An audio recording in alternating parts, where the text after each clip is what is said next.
We're going to drift through news, Christine. I'm very sorry. It's okay. But we want to give the same 10 minutes that Ernie Sanita received yesterday to Louis LaPolla. He is the Republican candidate.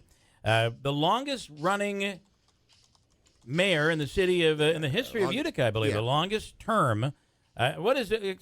Help me through this as I'm struggling, Mr. Longest LaPolla. serving and longest running, probably. Oh, Christine, you're absolutely right. Longest serving. And longest running. And longest running. I don't know. Hannah was running for a long time. Good morning, Lou LaPolla. Good morning, Bill Keeler. Did I have that right? Christine corrected me, of course. Yes, I was the longest serving mayor. I served 12 years, and I have run for a number of times. As a matter of fact, there were a number of years where my name was on the ballot continuously because I felt as though I was unsuccessful the first 3 times. It took me 3 times to beat the mayor at that time, and it was Steve Pliga. So yesterday, Ernie Sanita was on. He's a challenger, a newcomer to the political world, saying he's the breath of fresh air. But he came right out challenging you on a letter that he found that goes back when you were mayor in the 90s, where he says you gave away the water, our resource, the water, and look what's happened because of it. How do you respond to that? Well, first of all, I think you have to know the facts. In the early 90s, the state economy was very low, and the state cut back on aid to cities by 48%. Yeah. So the city had to explore other means of revenue to balance its budget. So in the early 90s, I appointed a task force to study how the city, the towns and villages could work together to promote growth of the region. Yeah. And we talk about assets like the zoo, the library, home relief, and to give the city more of a revenue to address. Then there was a basis for a regionalization plan and negotiated agreement, MOU. And who sat on as a negotiator for the city? Well, not only me, but the current mayor, Rob Palmieri, as well as representatives from Oneida in the county of Oneida in the various towns. And then came about a plan that was presented to the council, a regionalization plan. Now, that plan was not presented until the November of 1995. I never signed off the water system. Yeah. It was Hannah and the Common Council after to determine how the plan affects Utica and whether or not it would be good for the Utica. Yeah. But listen, when you're mayor, you have to explore all means to determine what's best for the city at that particular time. When you look back on it, if you could have kept the water, I mean, that obviously would have been a better. Do you feel that way? Yes. Basically, Bill, let's face it. I mean, the zoo, the library are regional assets, and the water was part of that plan also. The plan was to address and to ensure that we get our fair share for the disbursement of the water board with representation, et cetera. It was basically a $60 million project over the tenure of the agreement. Now, the thing is, I was always negotiating to get more for the water system. But on the other side, listening to regionalization and how can we cooperate, how can we consolidate. And, at this point in time, I haven't been there since the final plan was approved. I think it was March of the Hannah term in 1996. And certainly that $14 million, which the city received up front, was basically the amount of money that was given to the city. But the sad part of it is the city used every bit of that money. In the original task force, they were supposed to only use the interest on the selling of the water board and utilize that interest to repair streets and do infrastructure improvements. But the past few mayors certainly just used it to balance their budgets. Yeah. So, how do you have a primary, of course, and that will be on the 10th, by the way, a Thursday right after Labor Day, so it's kind of an odd, but you're an old school door-to-door guy. You've done this. You know how to do this. But how do you take out, at the end of the day, how do you take out in a general this mayor when there seems to be so much good happening in the area? There's going to be a nanotech announcement. You've got huge construction going on downtown HSBC building, which is going to be a real improvement. You have the arterial project, a new hospital. It just seems like this guy this mayor has so much going when you look at it from the surface. How do you beat him? Well, first of all, what input really did he have in the nanotech or the arterial project or the hospital project? I mean, the thing is, yes, economic development, there were some good things happening in downtown Utica. But look, as I go door to door, we've forgotten our neighborhoods. The streets are deplorable. When you go to North Utica in the Cornhill area, it seems like the streets had been written off. And the thing is, we can do a better job in fighting crime and reducing city spending. And certainly that comes with the experience and knowledge that I have in city government and about city government. So during the next few months, I'm going to release a number of position papers and say, not only am I critical of, say, crime in the neighborhoods or streets that need repair or city spending or economic development, but I'm going to let the taxpayers and the residents know what I would do to correct the problems. How do you handle the, there was an interesting, the comptroller's office, in the past, that has been a real issue. They seem to have really turned that around. Has it been turned around? They're getting their budgets out. We're looking at potential surpluses here. They're being called surpluses. First of all, how do we determine a surplus? A surplus means you don't owe anybody. What comes to my mind right off the bat is the city held back $1.6 million of school district revenues, and that caused us to lay off a lot of teachers and a lot of monitors and a lot of cafeteria people and they held us on. So you don't have a surplus, you have an accrued liability, which means you're supposed to pay that or send that money that you collect from the taxpayers in September and October to the city. Now, instead of the normal 1-year period, they found a loophole. Said, "Oh no, we can keep it for 2 years." Not only that, but you look at and that came, by the way, if I can interrupt, that came at a horrible time. For Utica. We had our budget prepared and we went to the voters. Yeah. So my question to Palmieri and the comptroller's office: where's our $1.6 million?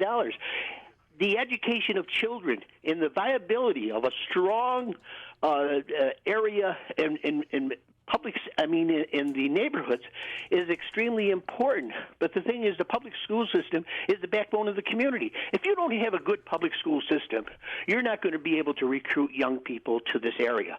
So remember, yes, they pushed off the contributions to the employee retirement.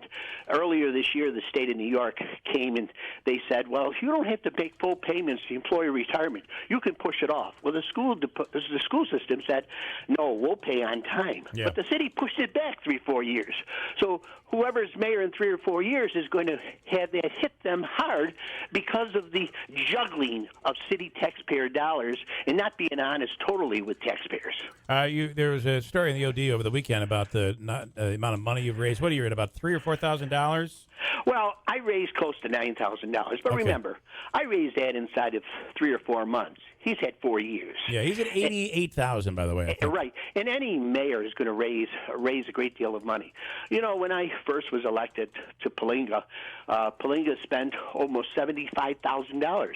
My total campaign cost $4,200.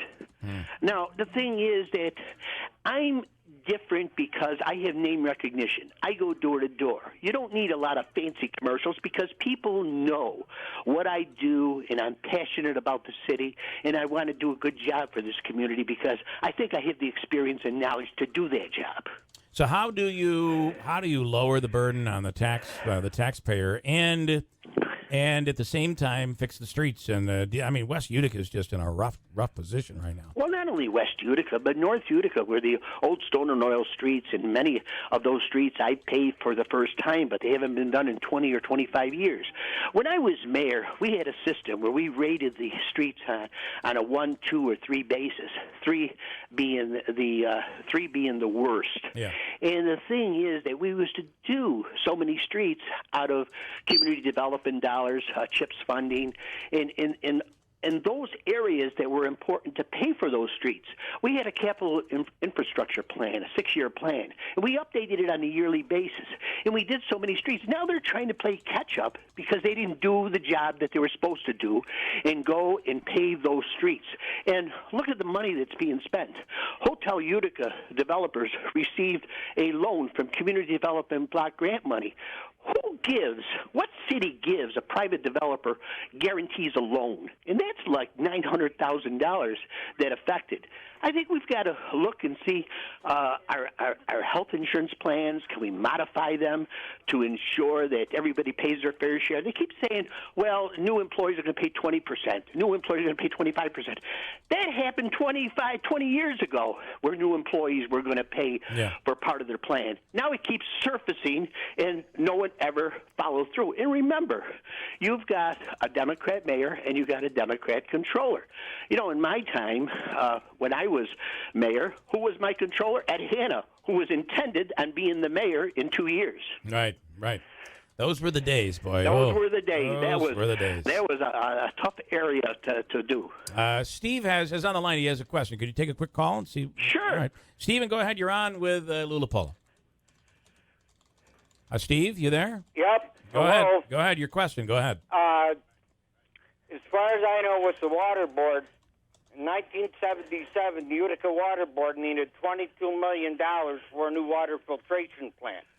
The city didn't have the money. The county bailed the city out. In return, the county got the Utica Sports Authority, which is Utica Auditorium and Murnane Field. That's how the water board got transferred to the county. Thank you. Okay. The water board really transferred as a result of their regionalization study. That plan was presented to the council at the end of 95, as I stated. And the Common Council and the mayor at that time debated the pros and cons of selling the water board. But, you know, I believe in the regionalization concept. Look at the auditorium. It ran deficit upon deficit. We didn't have the money to repair it. Look at it today. I mean, and how about the zoo? We didn't have the money to ensure the success of the zoo through the years. Home relief payments to the county were also erased or eliminated. So these things, you know, you have to weigh things, and you know, when you take an average paycheck, an individual goes and makes so much money, and then all at once he's laid off, and he has to take a job half of what he's making. Right. And that's exactly what happened here. 48% of the property of the revenues coming from the state were reduced. The candidate is LaPolla. He is a Republican. The primary is on the 10th. Your opponent is Sanita. Right. And then we'll see what happens from there. This is going to be an interesting race, I think. Well, you know, I just like to take this opportunity for the people in the neighborhoods and on every street, in every neighborhood, in every section of the city, for allowing me to visit with them for a few minutes and talk about city government. It's been an experience that no politician could ever regret, because you're speaking with the people. Yep. They are telling you what bothers them about their community. And I think that experience, that knowledge that I have, as well as the commitment and dedication. Remember, I didn't take a political job as the current mayor has, going from political job to political job until he ran for mayor. I took a step back, and I worked in the private sector. Yep. So I think, you know, you have experience. Unless people say, why am I running? I'm running basically, I was concerned about what they did to the school system, of taking our money, and the confusion of what they tell people that they're doing. Yep. You might be doing some good things at downtown, but don't take credit for Nanotech. Don't take credit for the hospital plan. Don't take credit for the arterial.